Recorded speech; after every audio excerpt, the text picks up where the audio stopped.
Hi, Lindsay. Hi, Moby. Hi, Bagel. Hi, Moby. So welcome to another episode of Moby Pod, and today we have part 2 of our wonderful interview with Gene Baur, who is the founder of Farm Sanctuary. He's so inspiring, and I love that we get to spend multiple weeks with the passionate, intelligent dreamboat that is Gene Baur. Even if I'm still processing a little bit of my resentment around the fact that he's been vegan longer than I have. Should I not even admit my resentment? Because it's not real. I'm just trying to be funny. But if I did have resentment, he's been vegan longer than I have. He still has a full head of hair. And for recreational fun, he jogs to the top of mountains. Yeah, it's very, very impressive. He really sets the bar high for human beings, and I'm glad that he exists because that bar should be high. And so before we jump back into our interview with Gene Baur, I wanted to mention that a week from today, we're going to have a very special Moby Pod episode, because it will be my 36th year vegan anniversary, the actual date, because I went vegan on Thanksgiving 36 years ago. So the Friday after Thanksgiving, we'll be having this special episode where we will try to tell my vegan journey in 6-year increments, also reflected by songs or music that I was working on during those 6-year increments. Did that make sense? Am I making any sense? Well, it's a journey through time, through stories of music and veganism and cultural moments, through songs that you made, that you love. Yeah. The day after Thanksgiving, we will have that episode of Moby Pod. But for now, let's get back to our wonderful conversation with Gene Baur. Ooh, Gene.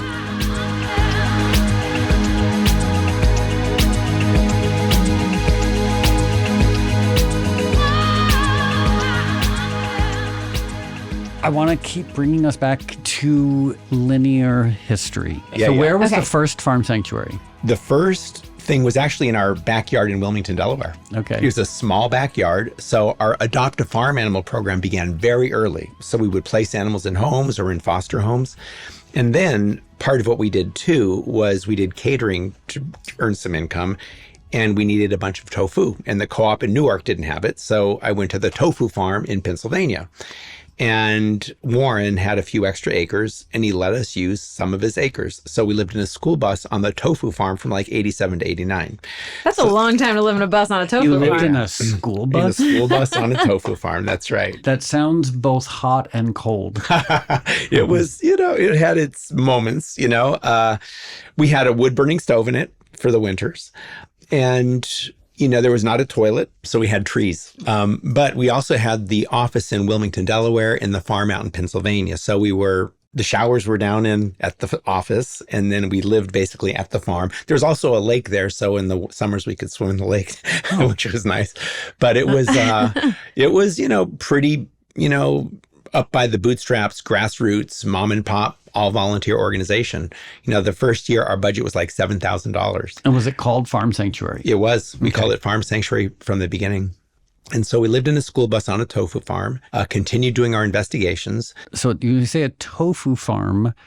Some people who are not familiar with tofu might think that tofu is frozen blocks on stalks. Yeah, like I can just that would be convenient. I'm trying to imagine what sort of like Dr. Seuss style plant would, like a tofu plant. Yeah. So I'm assuming it's a former dairy, and they would make soy milk and use that soy milk to make tofu. Coagulate it into the tofu. Okay, I did not know that is how tofu was made. Really? I didn't know it was made the same way cheese is made. I thought it was you're doing something different with the original bean. No, you're making it out of soy milk? Yeah. Whoa, okay.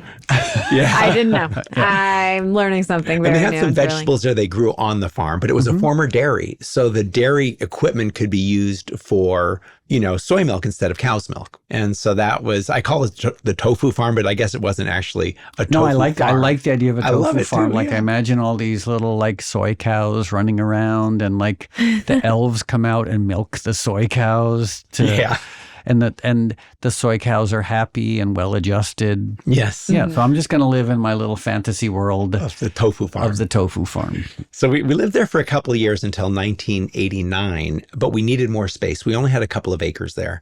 And so I started looking in agricultural journals, including Lancaster Farming, because I wanted to understand agribusiness and the mindset of it. So I was reading those for that reason anyway. But Lancaster Farming had this large real estate section with lots of farms for sale in upstate New York, especially in the Finger Lakes region. And one of the listings talked about a 175-acre farm with a 7-bedroom house, barns, tractors, and equipment. They were asking $110,000. And so that caught our eye. We went up, checked out some other farms. We loved it. Although it was a mess, the house was a mess, the farm was a mess, but we offered 95 and got it for 100. We did a walk for farm animals to get a down payment of $25,000. And then we took out a loan for $75,000. And that's what brought us to Watkins Glen at the end of 1989. And we then did a lot of work starting in October, fixing the place up.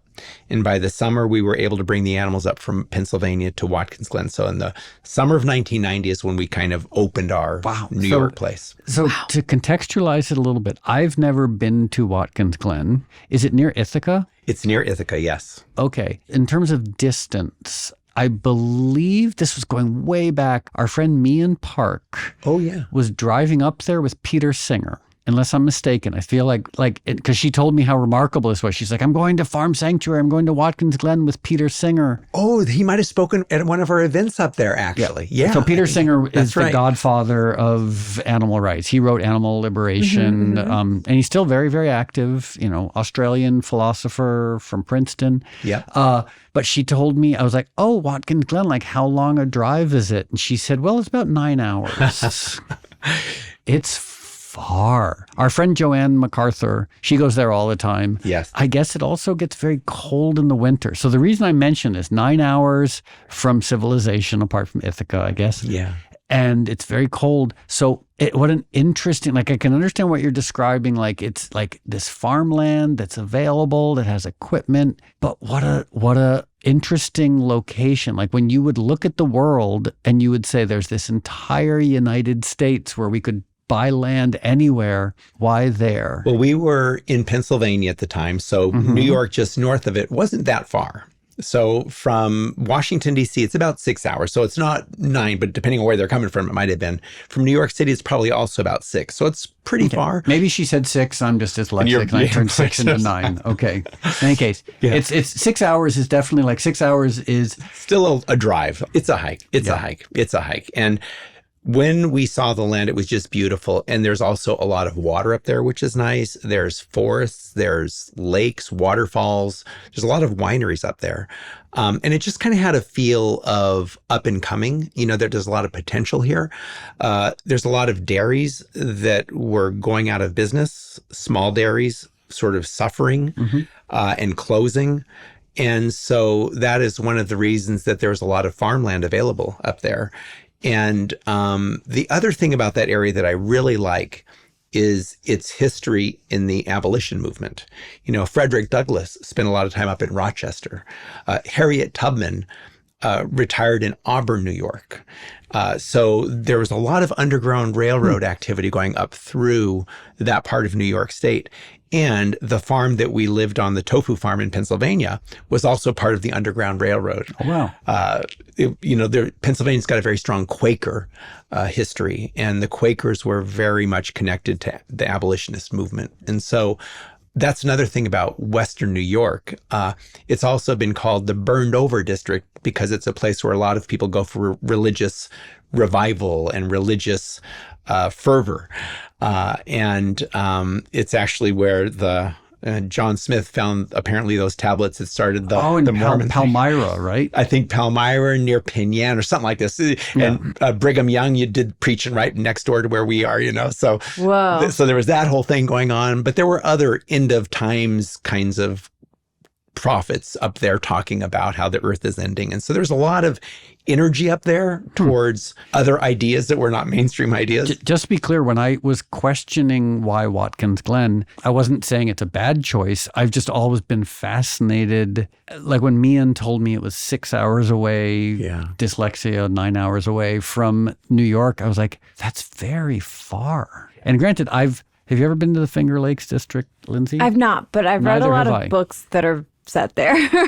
I've always wanted, Ithaca, some friends went to Cornell. That's in Ithaca, right? Yes, it is. And the pictures looks amazing. And I hate to travel, but now I want to go there really bad. Waterfalls, gorges, amazing. I had a T-shirt that I got in a Goodwill that said Ithaca is gorgeous. Yes, get it? That's a pun, gorgeous. Lindsay. Well, Watkins Glen is also known for its gorge, the Glen Gorge, which is a state park, and it's also really beautiful. Okay. And now so you got to come visit. I want to come visit and swim. I know you got extra rooms up there. You told me how many rooms are at the Watkins Glen Farm Sanctuary. Yes, we have overnight accommodations. It's just such it's sort of like a destination, right? So our farm here near Los Angeles is more of a day trip. Mm-hmm. It's accessible. Because it's only, half an hour about from 45 Los Angeles? minutes from LA. Yeah. But Watkins Glen, because it is so far, it's nice to make a trip of it and stay there overnight and be immersed in this vegan world for a little while. Ooh, that sounds so nice. It's beautiful. It is beautiful. But it's near Cornell University, so I ended up enrolling at Cornell while we were up there. And I got a master's in agricultural economics. And the idea was to be able to understand more about agriculture and to get a sense of why people do the things they do in this industry. And having that credential is also very useful in terms of being able to argue for these issues. I can imagine. Yeah, so that was another benefit of being up in that area. Just kind of not planned, but it worked out really well. I feel like you've really used that master's quite a lot because you've done a ton of legislation or lobbying work in your life. Yes. Having a master's in agricultural economics from Cornell gives you a sort of legitimacy that a lot of times vegans don't really have. So that was very useful to have that. And I also observed how people are acculturated to accepting really bad practices in agriculture. I was in these animal science classes and I watched young students who initially had a resistance to some of the cruel things that they observed come to accept the cruel things they observed as normal. So it was really interesting to watch this acculturation that occurs. There was one class where they were showing us routine procedures in the pig industry, where they were cutting off the tails of piglets, for example, and notching their ears, causing these animals to bleed. These mutilations, were very painful. The piglets were screaming and bleeding. And the teacher told us that this was necessary and this is a normal practice. And at first, many of the students in the group were very upset to see this. But the teacher then asked, who wants to try this? And none of the young students wanted to.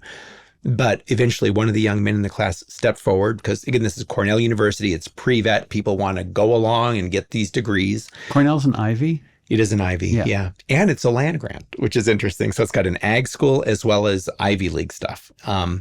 But these students really wanted, this is a, highly reputed place and they want to be, accepted there.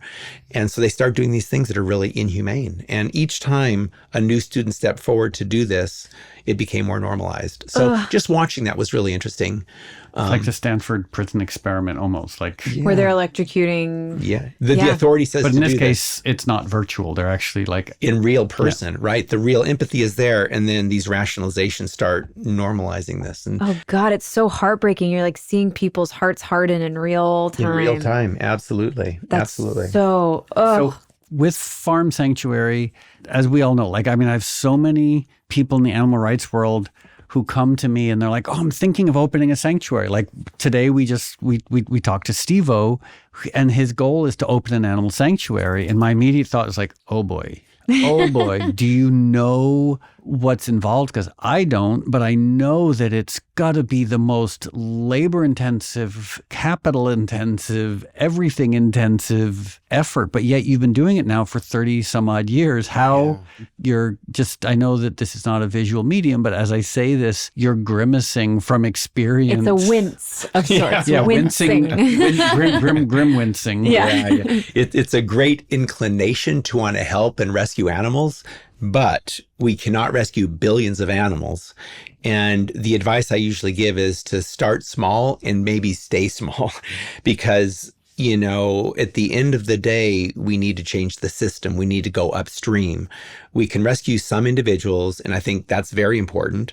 But if we even rescued 1 million a year, it would be a drop in the bucket. Yeah. It's like 0.01% of the trillion animals who are killed every year. Rescue is only a small part, and it's setting an example and modeling relationships with other animals as friends, not food. That's what sanctuaries do. Mm-hmm. So I think we need to tell compelling stories, create opportunities for people to connect with these other animals, to understand what their animals' lived experience has been, and to empathize with that, and to hopefully choose not to be part of that. But ultimately, we need to work on creating system reform that ideally puts sanctuaries out of business, you know, where we don't have to rescue animals. And so what we're trying to do now at Farm Sanctuary is, in addition to rescuing animals, we want to model solutions, walk the talk of plant-based vegan living. We're putting in a cafe at our farm in Watkins Glen, New York, for example, and we're starting to do some farming there. And so I could see us doing a farm to table eventually, and then creating internships and apprenticeships for young farmers to learn these skills and to be empowered by growing food. There's a food activist here in LA named Ron Finley who says growing your own food is like printing your own money. So it's this idea of becoming empowered through food. And this could be done in rural areas, it could be done in urban areas, could be done in suburban areas. There's like a food not lawns movement. You know, in this country, we have like 30 million acres of lawns. That's more land than we have growing fruits and vegetables in this country now. So could you imagine if all these lawns were shifted, and then instead of a gardener whose job is to come and mow the lawn and put down fertilizer, the gardener's gardening, creating produce, and then that is in a community. And if you had a number of landowners doing this, you'd have tons and tons of produce that could then be made accessible to people who need it. You know, so there are different solutions to our food system problems. Animal rescue is one part, and then system change and making plant-based food accessible and empowering people to grow their own food. I get very excited about that idea. I now want to go rip up my yard and just grow a bazillion food types.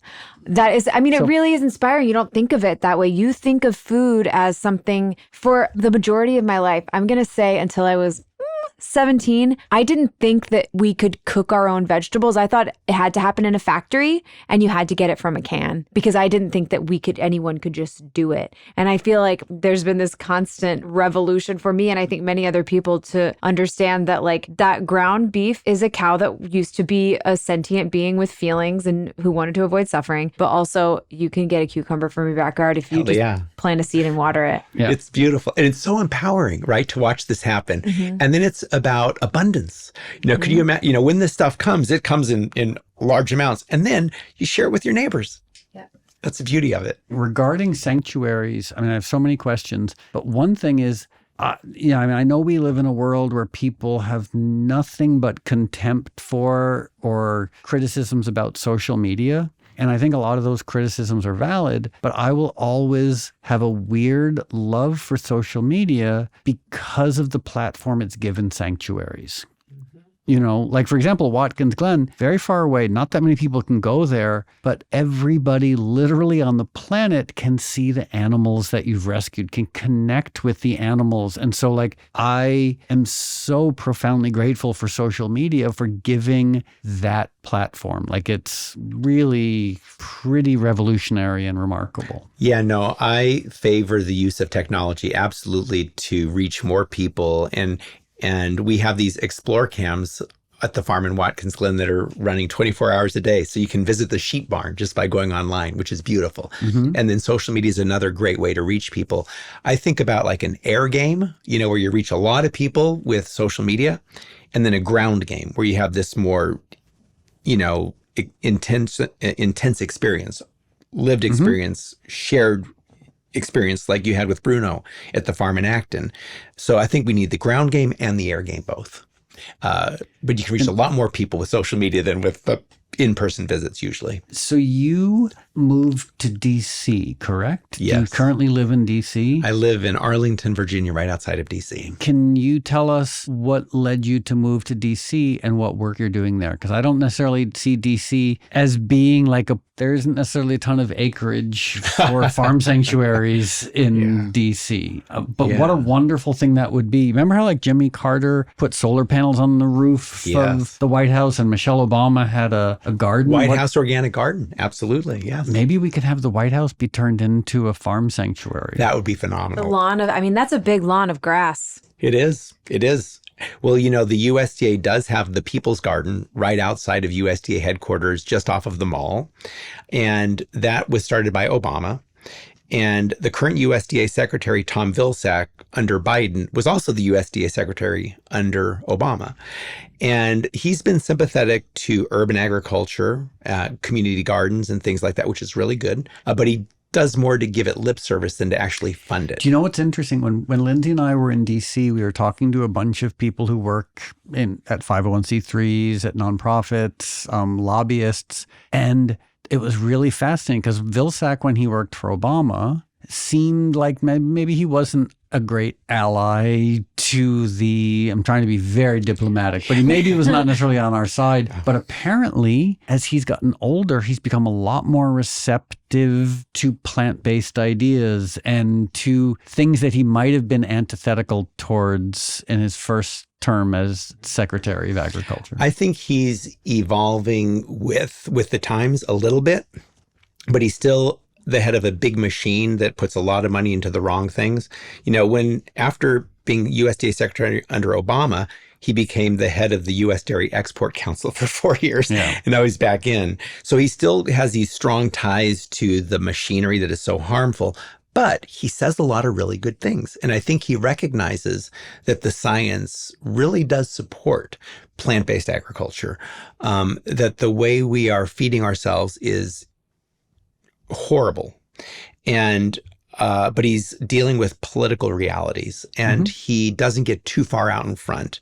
But he does say good things. And I think if somebody says positive things, ultimately, then it's up to us to try to hold them to their words. Even if they're not doing what they're saying completely, if they're saying it, that's where we need to go. Yeah, progress, not perfection. So you moved to D.C. when, and what are you doing there? I moved to D.C. around 2009, and I had been on the farm in upstate New York for about 20 years.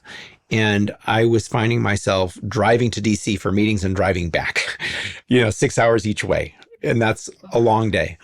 And I also was starting to do more traveling, and it's a lot easier to travel from Washington, D.C. than from Elmira, New York, or from Ithaca or Watkins Glen, New York. And there's a number of activist organizations there. There are opportunities to encourage and try to push for certain new policies in Washington.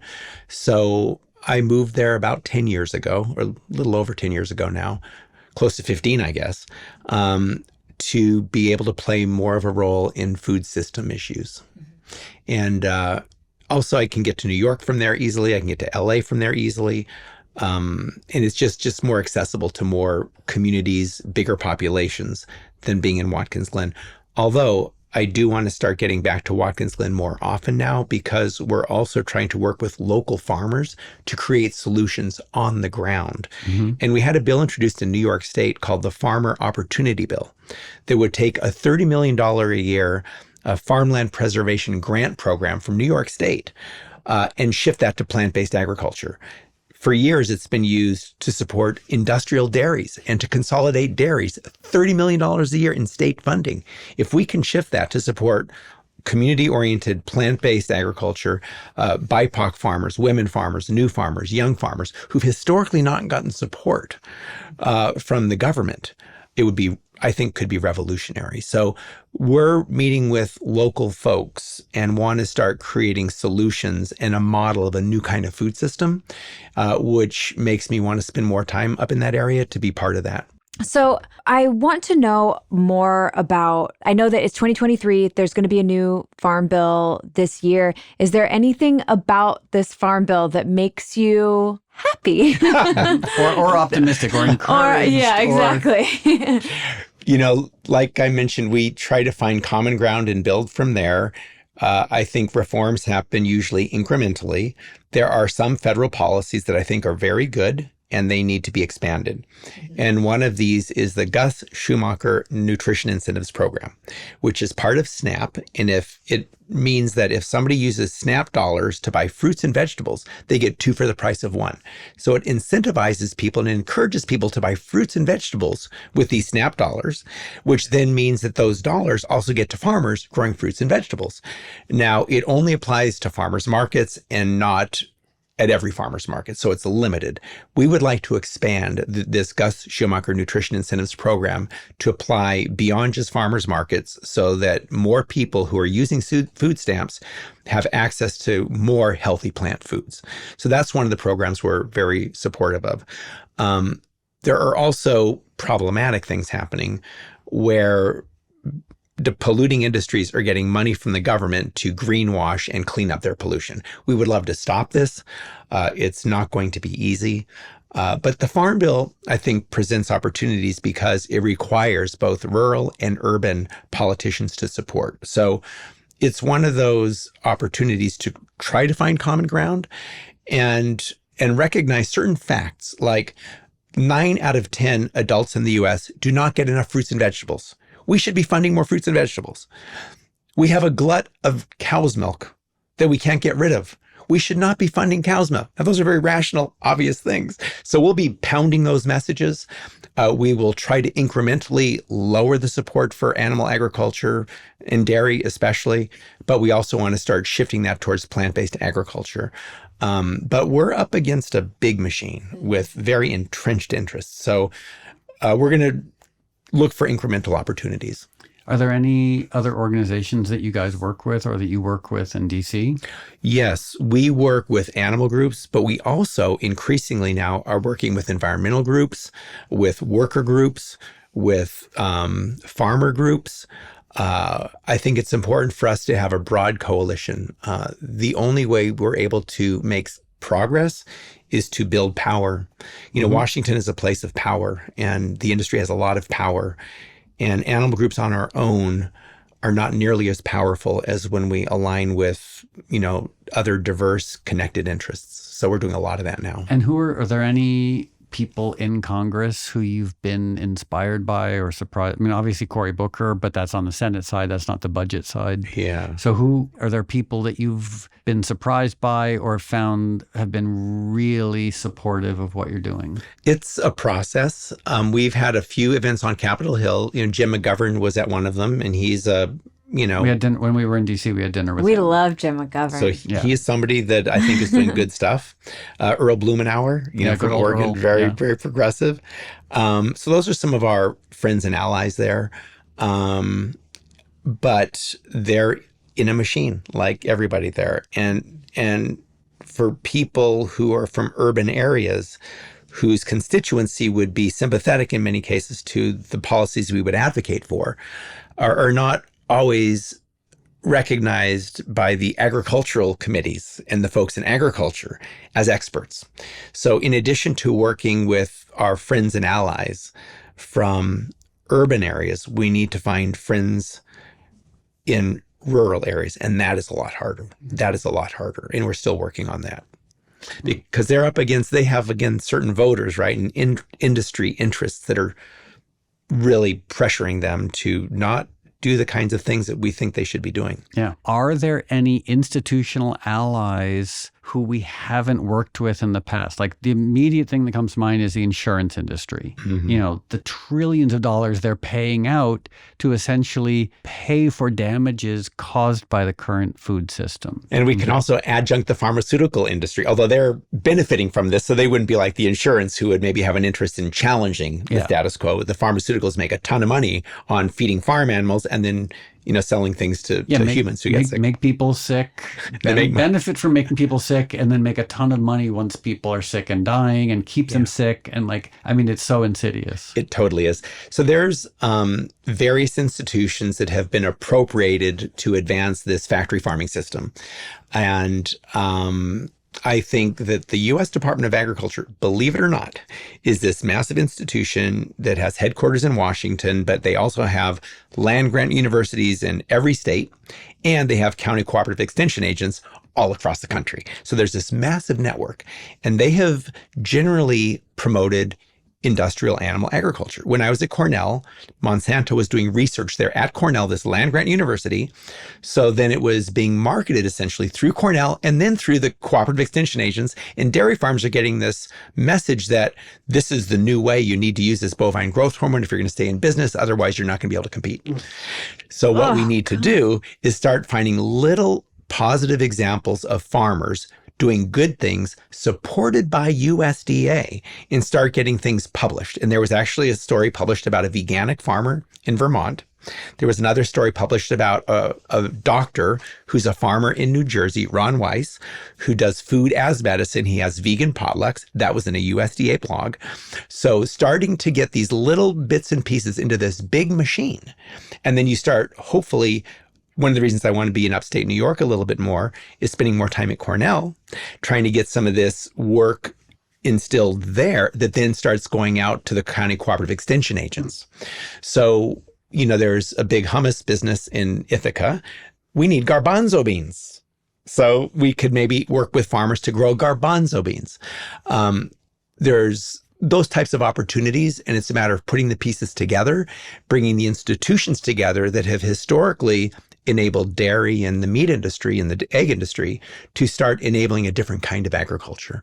And if we're able to pass this farmer opportunity bill and get some state money towards that, along with federal USDA money towards that, and institutions like land-grant universities, and this research promoting plant-based agriculture distributed through the county cooperative extension agents, now we're talking about a big shift. But it's a big machine, and there's a lot of resistance to that because USDA also is very close to the pharmaceutical and the petrochemical industries. But small steps, incremental steps can lead to bigger ones. When we were in D.C., we were meeting with a bunch of different people, Jim McGovern being one of them.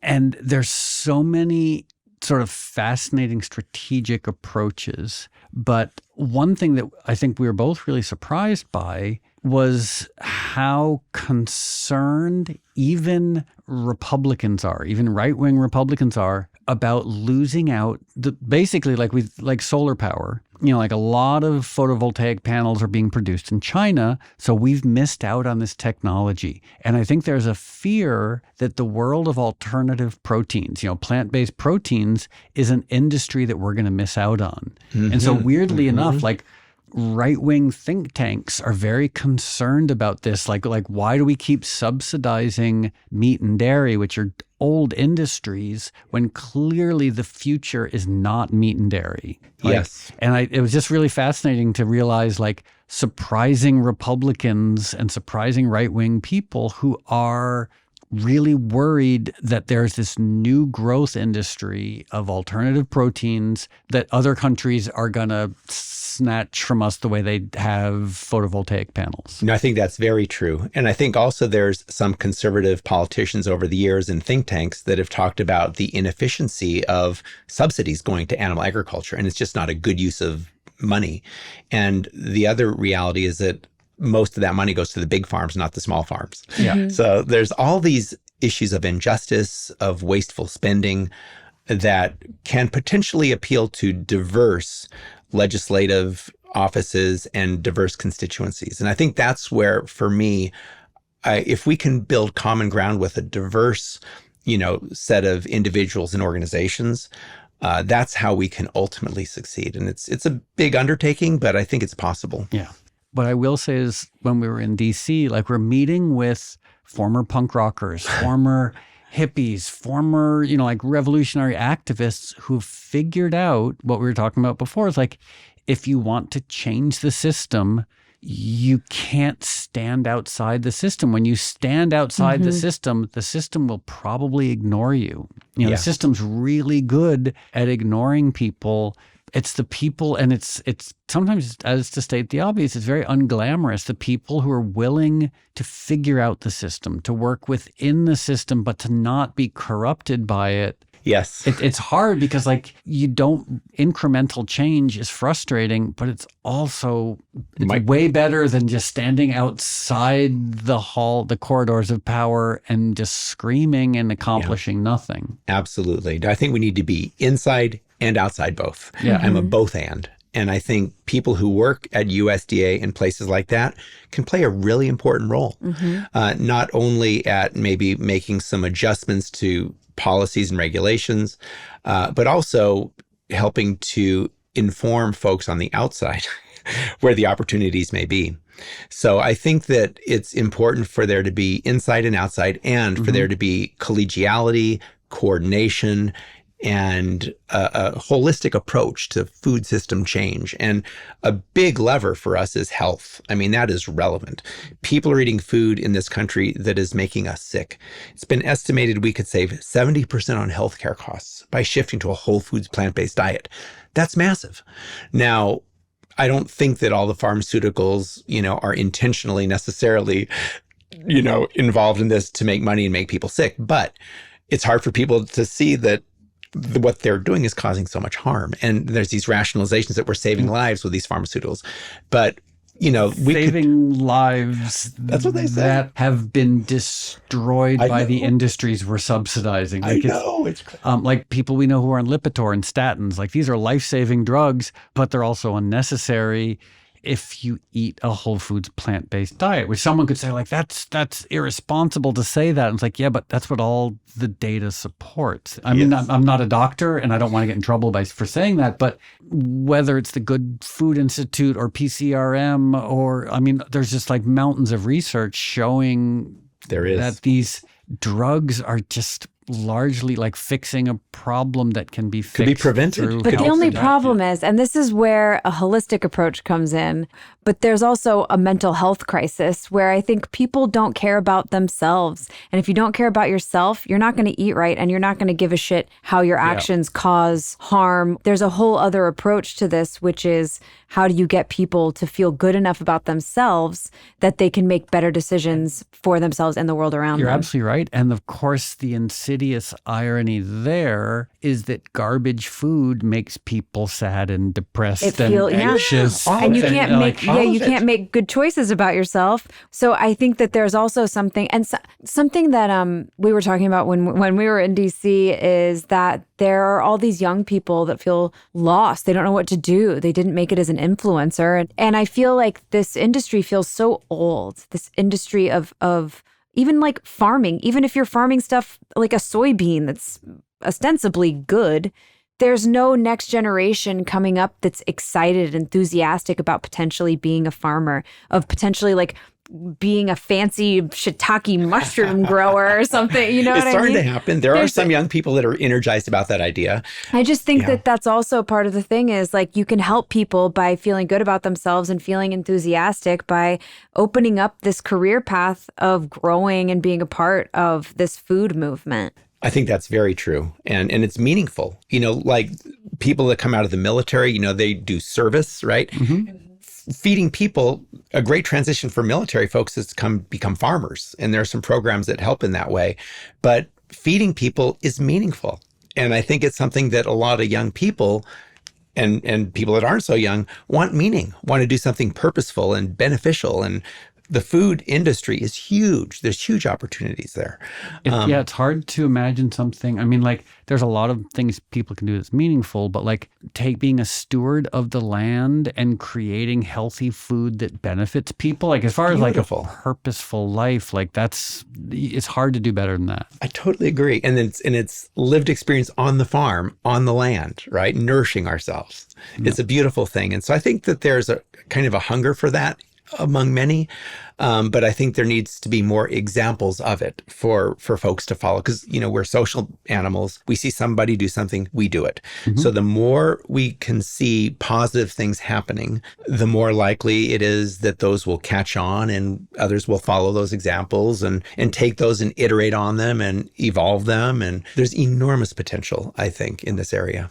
It sounds like you and I, at some point in the 80s, realized that the purpose of caring for animals, of trying to transition away from this system, is more important than we are. It's more important than our lives. And I'm wondering what your experience of like the purpose that comes with animal activism, how you feel like that's affected you. I think doing something for a cause bigger than yourself is very empowering, ultimately. And I also think that it's important always to just realize we're part of a much bigger system. We are all cells in a much bigger body of life, And I think as human beings, we've acted in very entitled ways. We've abused our power.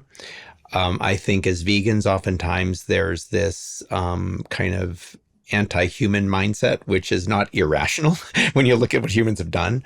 But I think to embrace the best of our humanity is huge. And a big part of that is being humble and being, part of a bigger effort, and to also realize that we're in it together. It's going to require many voices, many collaborators, and many people who we may not completely agree with. So it's this, and that's, I think, part of humility too, and it's tough when you're dealing with science and reality and certain facts, and you really want to yell those things. And we need to make it clear what the reality is, but also do it in a way that is something people can hear.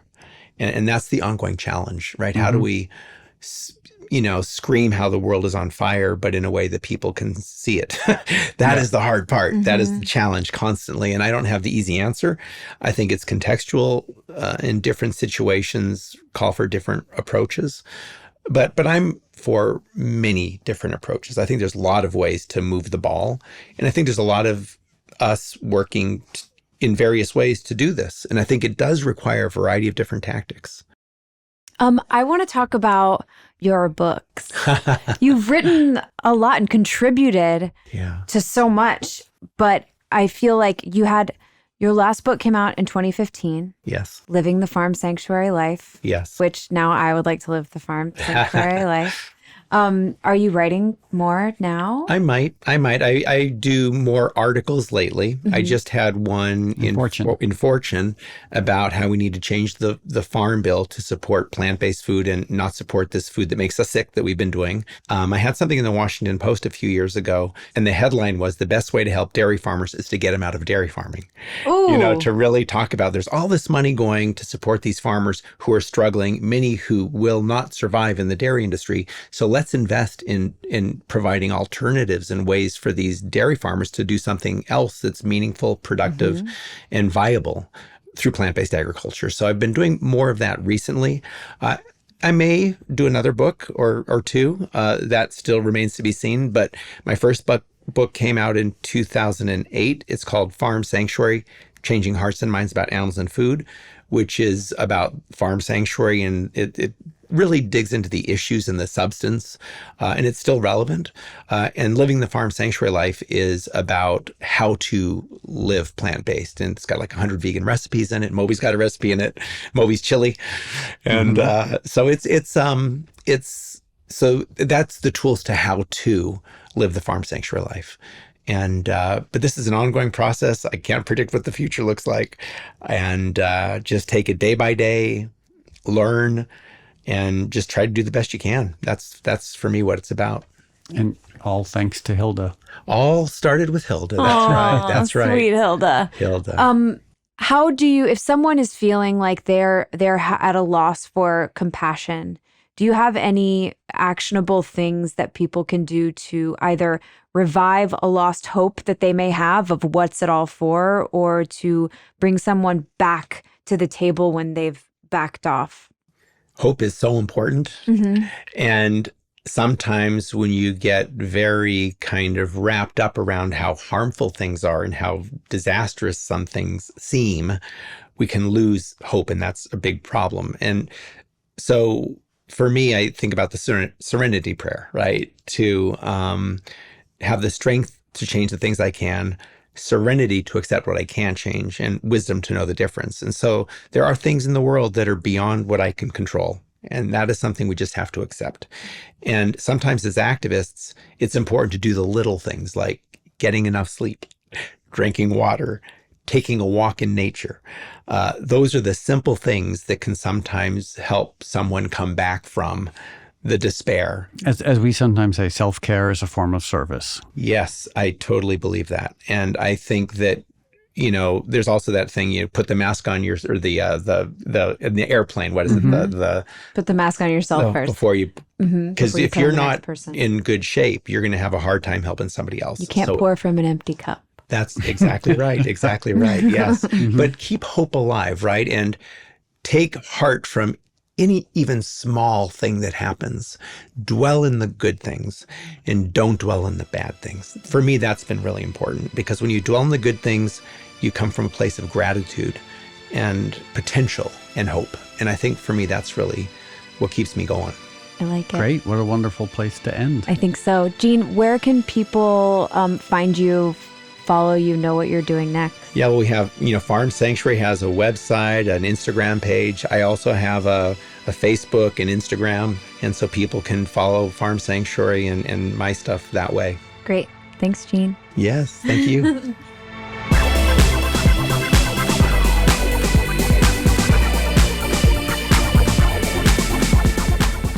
I'm a little sad. Can I tell you why? I mean, I'm sad for so many reasons, but yeah, please tell me why you're sad. Well, I'm sad for many reasons, but one reason I'm sad right now is that we just had 2 weeks with Gene Baur, and now we have no more weeks with Gene Baur. Because boy, was that nice to just have a month of Gene.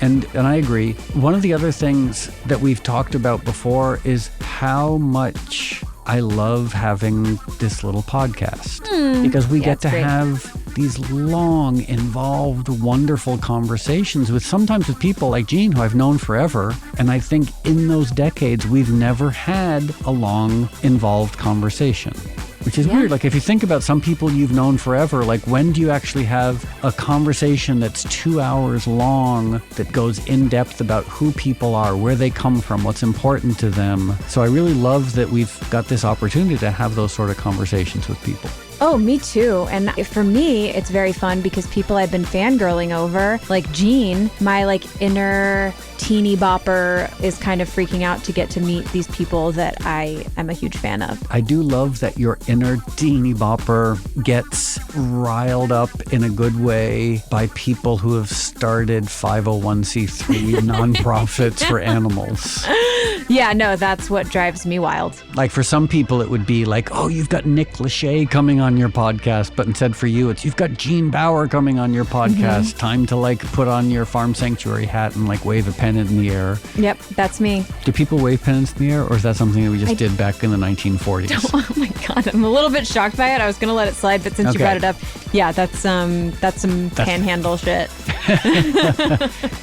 Okay, so before we say goodbye, just a reminder that a week from now, the next Moby Pod is going to be my 36-year veganiversary, and we are going to tell my vegan story in 6-year increments, looking at where I was during that period and what music I was working on and what was it like to be a vegan in 1987 living in an abandoned factory, etc.